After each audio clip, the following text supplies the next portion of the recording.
আমার বন্ধু ছোটবেলা থেকে এই মাঠেই আমরা খেলেছি। যে মাঠের আগে কিন্তু ও এই মাঠ থেকে রেল খেলেছে, ন্যাশনাল খেলেছে সঞ্জয় সেন। কোয়েশ্চেনটাই করতে পারবো না। কোয়ালিফাইড কোচ ভারতবর্ষে কয়জন আছে আমি জানি না, কিন্তু তোমরা এমন করে না কোয়েশ্চেনই করা যাবে না। যার লাইসেন্স করো কোয়েশ্চেন করে এবার তোমরা বাংলা দলে যখন অনির্বাণ বাবু আমার কাছে এসেছিলেন বললাম যদি আনতে চান তাহলে কাপ আনতে চান তাহলে সঞ্জয় সেনকে নিন। আমি বললাম যে ওর যার লাখ আছে সেই লাখ বোধহয় অনেক কোচের নেই, এই জন্য ওকে নিন, আপনার কাপ ঘরে চলে আসে। এবং আমি ধন্যবাদ জানাই অনির্বাণ বাবুকে যে উনি আমার অনুরোধ রেখে সঞ্জয়কে কোচ হিসেবে নিয়েছেন, তাই বাংলার আজকে গর্ব।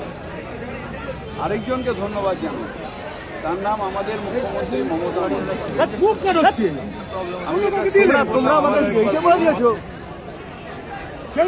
আমি মালদায় ছিলাম যখন মমতা বন্দ্যোপাধ্যায়ের সাথে দেখা করে সঞ্জয় বেরোচ্ছিল, সেকেন্ড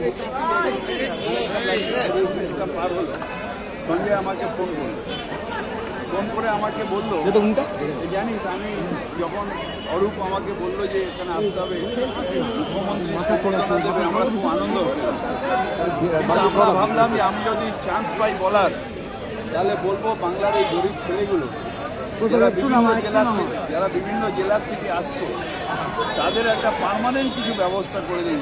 তারা আর্থিক দিক দিয়ে খুব দুর্বল, হয়তো তার মধ্যে কয়েকজন ক্লাব খেলে সামান্য কিছু টাকা পায়, কিন্তু তাদের পার্মানেন্ট কোনো সলিউশন নেই। তাহলে আমি ভাবছি যে আমার কাছে মাইকটা আসবে, আমি কোচ হিসেবে বলবো। আমি বলার আগে আমার মনের কথা কি করে মমতা বন্দ্যোপাধ্যায় বুঝতে পারলেন, এবং আমরা বলার আগেই বলে দিলেন যে সবাইকে সরকারি চাকরি চাই, এবং সেটা সাথে সাথে ইনস্ট্রাকশন দিয়ে দিলেন।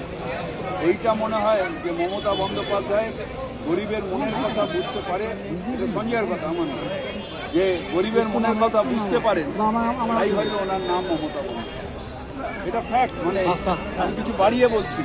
এটা সঞ্জয় নিজের মুখে ফোনে আমাকে বলেছে, আমি আমার মালদায়। আপনারা বলছেন এই মাঠ থেকে খেলা শুরু, আপনি কোন পজিশনে খেলতেন? আমি ব্যাকে খেলতাম, যেহেতু আমার চেহারাটা চিরকালই মোটা ছিল, কিন্তু বেশি দৌড়তে পারতাম না।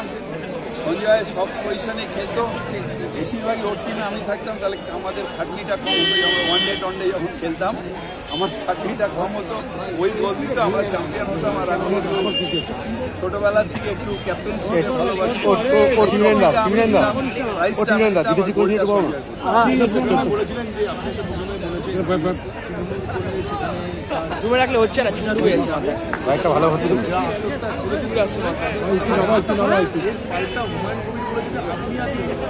নির্দেশটা আপনি নিজে ফলো করুন, তারপর ওদেরকে বলুন। এটা আজকে বলবেন না ববিদা, একটা কথা বলবো, এগুলো আজকে বলবো না। আজকে খেলার দিন, আজকে আনন্দের দিন, আজকে মুখ্যমন্ত্রীকে ধন্যবাদ জানানোর দিন। আজকে আমি কোনো কন্ট্রোভার্সি সেটা তো আমি জানি না। আমি ববিদা, মেয়র ইলেভেনটাকে রিভাইভ করার কথা কি ভাবছেন? খেলার কথা বলবেন বলেছেন, মেয়র ইলেভেন এবং এটাও আমরা কর্পোরেশনে উৎসাহ পেয়েছি যে আমরা কর্পোরেশনে যে টিমটা আগে ছিল মাথায় একটু রিভাইভ করা হয়নি, আমরা নিশ্চিতভাবে সেটাও চিন্তা ভাবনা করবো। দেবাশিস কুমারকে আমি অলরেডি বলেছি যেটা নিয়ে একবার আমরা চিন্তা করে দেখো যাতে কর্পোরেশনেও খেলে, কারণ ফুটবলটা লিমিটেশন হয়ে গেছে। যারা অনেক ওপরে খেলে তাদের বড় বড় ক্লাব থাকে, কিন্তু যারা গ্রাসরুটে খেলে তাদের খুঁজে বার করে নিয়ে এসে খেলানো এটা খুব বড় জিনিস, এবং সেটা বিভিন্ন কোচিং ক্যাম্পে এখনো আছে। সঞ্জয় যেরকম খোকাদা ছিল, বিভিন্ন রকম এরকম অনেকে ছিলেন যারা খেলা পাগল, কিছু নেননি, শুধু বাচ্চাদের খেলিয়ে গেছে।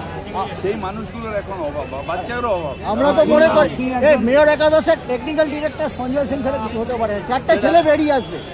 সেটা দেখছি, কারণ এক্ষুনি কর্পোরেশন তো আমায় আলোচনা করতাম। আপনি আন্দোলনকে ইস্ট বেঙ্গল সাপোর্টার, আজকে বললেন যে কোনো ক্লাব বিক্রি হয়ে গেছে, কিন্তু প্রতিবেশী ক্লাবকে বলিনি। আমি বলছি যে আমরা চাই যে সব খেলার সেরা বাঙালির তুমি ফুটবল। আমরা আমরা ফুটবলে ভালোবাসি এবং ভালো ফুটবল দেখি, ছোটোবেলার থেকে 60 পয়সার লাইন দিয়ে ফুটবল খেলে দেখে এসেছি। সুতরাং আমরা খেলাকে ভালোবাসি।